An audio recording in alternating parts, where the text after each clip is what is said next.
പെരിഞ്ഞനത്ത് നിന്ന് കാറുകൾ മോഷ്ടിച്ച കേസിൽ 2 പേർ പിടിയിൽ. കയ്പമംഗലം ആശാരിക്കയറ്റം സ്വദേശി ഡുഡു എന്ന് വിളിക്കുന്ന ഇജാസ്, മതിലകം കൂളിമുട്ടം എമ്മാട് സ്വദേശി ഹാരിസ് എന്നിവരാണ് തൃശൂർ റൂറൽ ജില്ലാ പോലീസ് മേധാവി വി കൃഷ്ണകുമാർ IPSന്റെ നേതൃത്വത്തിൽ പോലീസ് അറസ്റ്റ് ചെയ്തത്. നടപടിക്രമങ്ങൾക്ക് ശേഷം പ്രതികളെ കോടതിയിൽ ഹാജരാക്കും. ഇക്കഴിഞ്ഞ 15-ന് പുലർച്ചെയായിരുന്നു മോഷണം.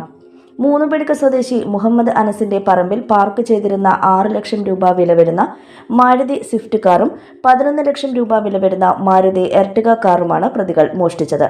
തുടർന്ന് പോലീസ് സംഘം നടത്തിയ അന്വേഷണത്തിലാണ് മോഷ്ടിച്ച കാറുമായി പോവുകയായിരുന്ന പ്രതികളെ പിടികൂടിയത്.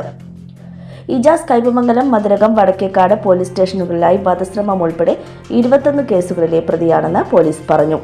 Kaipamangalam police station inspector R. Biju, sub ഇൻസ്പെക്ടർമാരായ Abhilash, Jaison, senior civil police ഓഫീസർമാരായ സുനിൽകുമാർ, മുഹമ്മദ് ഫാറൂഖ്, ജ്യോതിഷ്, സിനോജ്, ജോസഫ് എന്നിവരാണ് അന്വേഷണ സംഘത്തിൽ ഉണ്ടായിരുന്നത്.